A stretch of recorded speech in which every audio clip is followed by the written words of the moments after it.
Alright, so welcome back. Today I want to go over my current Napa Valley Wine Train passenger car set. So let's just get right into it, but before we go over all the cars, I want to dive into how I have this whole consist, for the most part. Alright, so before we go over everything, I want to just talk about how I ended up with this whole wine train, which I think I have talked about before on the channel. There was a member of the club I go to who had an illness and passed away a while ago, and before he passed, he wanted to get his models distributed to just about everyone at the club, and he wanted me to end up with the wine train. He was able to get some of it to me before he passed, but the club managed to get the rest from his collection and handed it down to me. So that is how I have the rest of the train. It's a little bit of a long story, but I just thought I'd explain that before I talk about my whole consist. So first I want to start off with the two cars that I got unrelated to the rest of the set.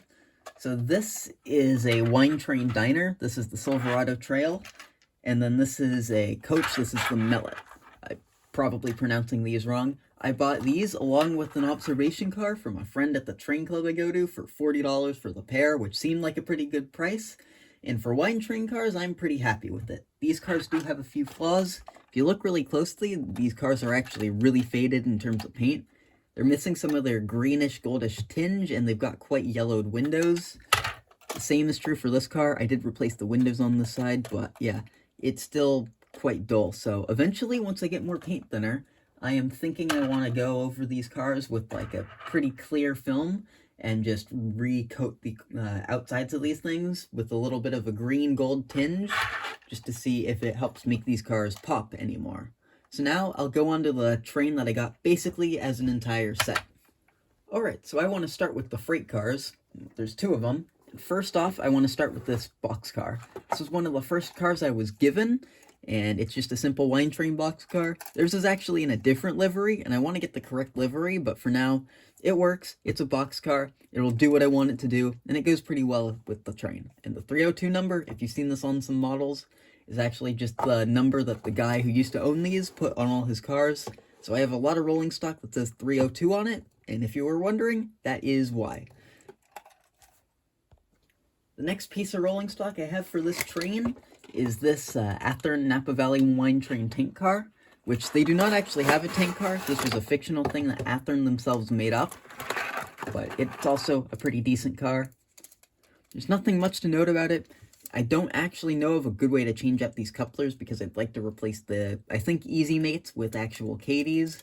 But other than that, it's a perfectly fine car. I do really like the colors on this thing.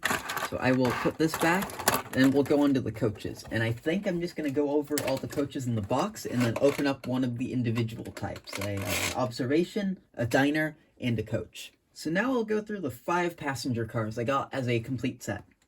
So first off, we have another Silverado Trail dining car, which again, I have another one of these, but it's in worse shape. We also have the, I believe this is the Chardonnay observation car. We have another Millet coach. We have a Cabernet observation car. And then this one, which starts with a Z, that's a coach, which I cannot pronounce the name of, and I'm not going to try. I'm going to get some of these cars off my lap, and we'll go over one of each. To start, I'll go over this, which is the Merlet coach. Some of these cars also have these weights inside of them, just as a side note. They were added by, again, the guy who used to own them. And yeah, they work. They're kind of ugly, in my opinion. These cars also used to have diaphragms, but they weren't great, so I removed them. So yeah, this is the car. It's just a standard coach. Something I have done to a lot of these is they had a really weird coupling system, again, installed by the guy who had these before me. So I've installed Katie coupler boxes with some shims on all these. So there's nothing much to note. The colors on these cars are all really nice, and this is just your average wine train coach. So I will box this thing back up, and then I will go with the diner next. So next up we have the Chardonnay observation car. I said I was going to do a diner. I lied. Which, again, this one's got the same weird weight system, same coupler issues as the other thing. I also don't know if these heavyweights are actually accurate to the wine train, but for me they look really nice, so I'm going to stick with them. On this one, or no, it's the other one I had to replace the end because it didn't actually have one. But yeah, it's a decent car. And you can kind of see where some screws go through the thing. I've got to shorten that up eventually. But yeah, it's a good car. I like having it. And there's not much more to note about it. But this is your standard Athearn Blue Box. The observation basically made to look nicer. So again, I'll box this up and we'll go over one of the diners. So lastly, we have the Silverado Trail diner to go over. And what's kind of interesting to me about these Athearn heavyweights is that the diners have a different step setup than the other cars. The other ones had more of like angular steps with them. These, however, do seem to have more of like just straight down steps.